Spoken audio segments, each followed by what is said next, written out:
નવા ઘઉંની લાપસી કરવાની છે. વાહ, ખૂબ સરસ મજાની લાપસી બની રહી છે. અને મોણ દીધું હોય ને થોડો કાળો માળો શેકી નાખવાનો. હા હા, શેકીને કરવી ને એટલે મસ્ત થાય આળી મળી. બરોબર. ભાઈ આજ તો નવો ધડાકો છે લાપસીનો. લાપસી બની રહી છે. બેનો કોમેન્ટ કરજો. ખૂબ સરસ મજાની બેનો કોમેન્ટ કરી રહી છે. બધી બહેનોનો ખૂબ ખૂબ આભાર.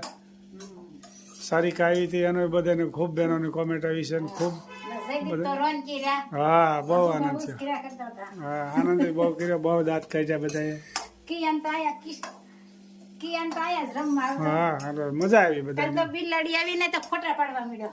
હજી ફોન કર્યો કે વેકેશનમાં આવવું છે એમ કીધું. મેં કીધું આવવાનું છે પાછું. હા, બધી આ વખતે તો બધી છોકરીઓને હારે ભેગી કરીને બધી ભાણક્યું ને ભાણિયા ને બધા તો જ મજા આવે. હા, શિવરાજનો મેળો ને એવું કરી દેવું છે. અને આળો મોણ દઈ ને આળો માળો શેકવાનો અને પછી લાપસી કરવાની. અહીંયા ગોળનું પાણી પણ મૂક્યું છે.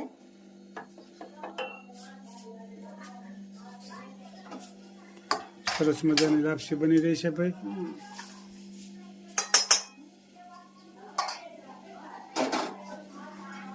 લોટ શેકાઈ જાય પછી આ પાણી ઉકાળેલું છે. ગોળ અને પાણી આ ઉકળી જાય પછી એમાં નાખવાની લોટ નાખવાનો.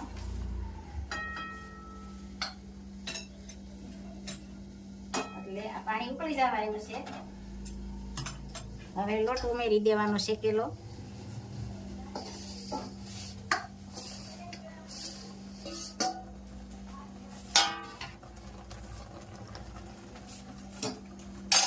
પછી આ રીતે ખાડા કરી દેવાના વેલણથી. પછી આમ વેવણા હારે પાણી આમ ઓછું થઈ જાય ને બરોબર ત્યાં સુધી રહેવા દેવાની એટલે લાપસી સરસ થાય. ઘી શું હતું છે ને આવા છે પાણી છે. ઘી નાખવાનું બાકી છે. આ ગોળ અને પાણી છે હજી. બરોબર. લાપસી ભાઈ બની રહી છે. બેનો ખાડા કોમેન્ટ કર્યા કરજો. હોય. બધી બેનો બનાવતા હોય લાપસી પણ નોખી નોખી સિસ્ટમ હોય બનાવવાની. પછી આ બધું પાણી ઉકળી જાય ને આ બધું આ લોટારે ફળી જાય ને એવું થઈ જાય ને પછી આમ ટીપા ન પડે ને આવતી શેકાવા બફાવા દેવાની એટલે મસ્ત ચૂટી લાપસી થાય. પછી પાકળી નહીં કરે ને ઉપર ઘી નાખી દેવાય. નકર ઘી ગરમ કરીને કરે શેકી. જો હવે પાણી સુકાઈ જવા એવું છે. હજી થોડીક વાર રહેવા દેવી જોઈએ. ધીમે ગેસે રાખવાની એટલે દાઝે નહીં.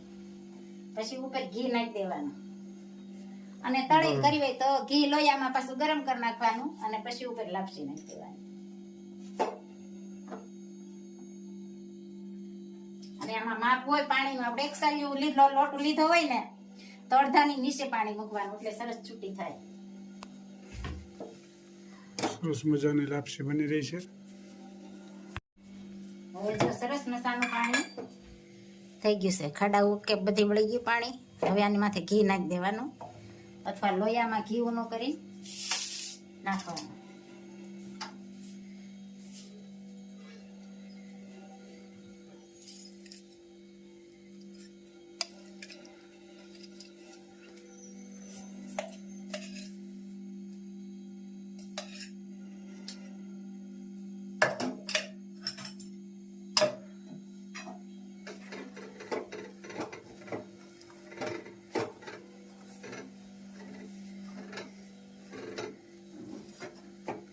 લાપસીમાં જેમ ઘી વધારે હોય ને એમ સારું રહે.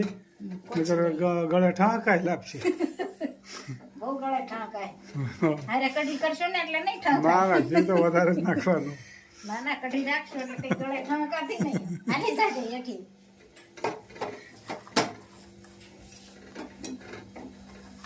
મસ્ત મજાની તૈયાર થઈ ગઈ. લસપસતી બની ગઈ હો.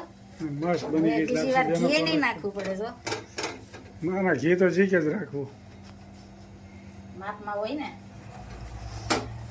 તો એ તમારે સરસ લસપસતી. મજાની લાપસી બની ગઈ છે. જોઈ શકો છો. બેનો બધી કોમેન્ટ કરજો કેમ લાપસી બની છે ઈ. હા, અને તમે કેવી રીતે બનાવો છો? શેકી હા. બનાવો છો કે એમનેમ બનાવો છો એ પણ કહેજો.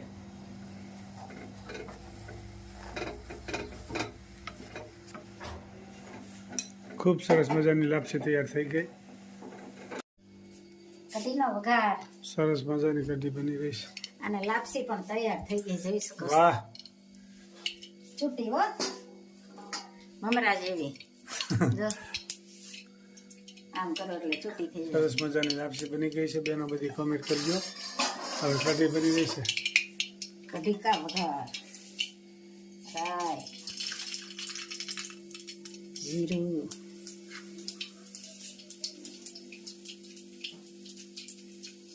મેથીનો પાવડર વઘાર સરસ મજાનો કઢીનો વઘાર. કઢીને લાપસી ભાવતા હોય કોમેન્ટ કરજો. ભાવે તો ખરું ને, તૈયાર કરવું હવે વાંધો છે, બાકી ખાવામાં વાંધો નથી કાંઈ. એવું છે હા એ વાત હાચી હો. મસ્ત મજાની કઢી બની રહી છે. આમાં ગોળ પણ નાખી શકાય ગળી ખાવી ગઈ તો.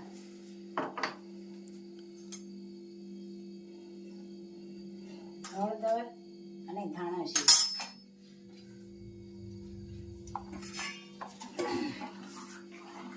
આ કઢી જેમ ઉકળે ને એમ સ્વાદિષ્ટ બને.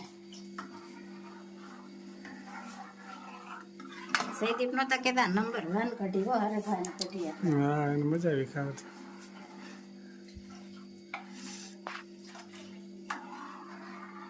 તો આઈશ્રી ખોડિયાર માને પણ લાપસી ધરાવી રહ્યા છે, આપ જોઈ શકો છો. નવા ઘઉં હોય ને હા એટલે આપડા કુળદેવી માતાજી ખોડિયાર માતાજીને લાપસી ધરાવી પડે. આપણે વર્ષો વરસ કરીએ નવા ઘઉં. દર વર્ષે નવા ઘઉં આવે ત્યારે પહેલા વહેલું માતાજીને લાપસી બનાવવાની, ત્યાર પછી ખાવાની શરૂઆત કરવાની. જય જગદંબા. માતાજી અખંડ આપણું ધ્યાન રાખતા હોય છે, એટલે આપણે જ્યારે જમવા બેસીએ ત્યારે માતાજીને થાળ ધરાવવો જ જોઈએ. ત્યાર પછી જમવાનું પ્રસાદી થઈ જાય, અને પ્રસાદી ખાઈએ એટલે કોઈ દી આપણે પ્રોબ્લેમ થાય નહીં. અખંડ માતાજી, આપણે તો માતાજીના બાળક છે, આપણું ધ્યાન રાખે અખંડ માતાજી. એટલે આપણે લાપસી કરીએ તો માતાજીને ધરાવી જ જોઈએ. ખોડિયાર લાપસી વધારે વાલી છે. લાપસી જ કરે બધા ખોડિયાર માતાજીને. સ્વામિનારાયણ ભગવાનને પણ હમણાં આગળ થાળ ધરાવીશું. જય સ્વામિનારાયણ. આઈશ્રી ખોડિયારમાં સ્વામિનારાયણ ભગવાનને પણ થાળ ધરાવી રહ્યા છે, જોઈ શકો છો. જય સ્વામિનારાયણ. એકદમ સાદું ભોજન. સિદ્ધેશ્વર મહાદેવ, ગજાનંદ ગણપતિ દાદા, કૃષ્ણ કનૈયાલાલ, હરિકૃષ્ણ મહારાજ. જય સ્વામિનારાયણ. અજરે મોસારે સપનું આવ્યું, રામજી વનવાસ.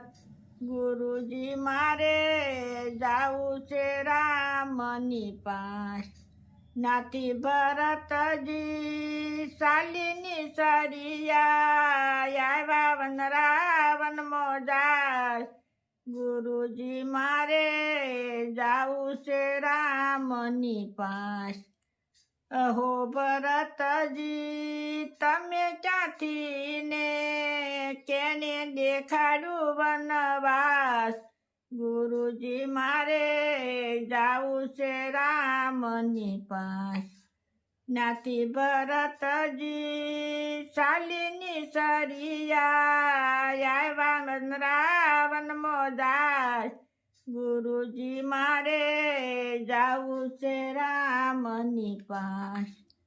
અહો ભરતજી તમે ક્યાંથી ને કેને દેખાડું વનવાસ. ભરતજી તમ ઘેરે જાઓ મારા વીર. માતા કૌશલ્યા બહુ રુદન કરે છે, ધારણ દેજો એને ધીર. ભરતજી તમ ઘેરે જાઓ મારા વીર. આપણા પિતાને પ્રણામ કહેજો, માતાને દેજો આશીર્વાદ. ભરતજી તમ ઘેરે જાઓ મારા વીર. વાંજિયા હોય એને પુત્ર દેજો, પારણીએ દેજો આશીર્વાદ. ભરતજી તમ ઘેરે જાઓ મારા વીર. ભૂખ્યા રે હોય એને ભોજન દેજો, તરસાને દેજો બોળાની. ભરતજી તમે ઘેરે જાઓ મારા વીર જય સોમનાથ. જય શ્રી ખૂબ સરસ મજાનું કીર્તન ગાયું મારા ભાઈએ. રામ વનવાસમાં ગયા હતા ત્યારે ભરતજી એની પાછળ ગયા ત્યાં ત્યારે રામ એને વિનંતી કરે છે કે તમે ઘેરે જાઓ અને પ્રજાનું પાલન પોષણ કરો અને એનું બધાનું ધ્યાન રાખો. મારે વનવાસ પૂરો કરીને જ હું આવે, કારણ કે પિતાની આજ્ઞા પ્રમાણે જ હાલવાનું છે. એવા રામ હતા જે કઈ માતાએ જે વરદાન માગ્યા હતા એ દશરથ રાજા આપ્યા એ પ્રમાણે જ રામ હાલ્યા હતા. એટલે આપણે માતા પિતાનું કયું કરવું જોઈએ, કારણ કે રામ જેટલું તો કોઈને દુઃખ પડવાનું નથી ને આપણે સહન કરી ગયા નથી.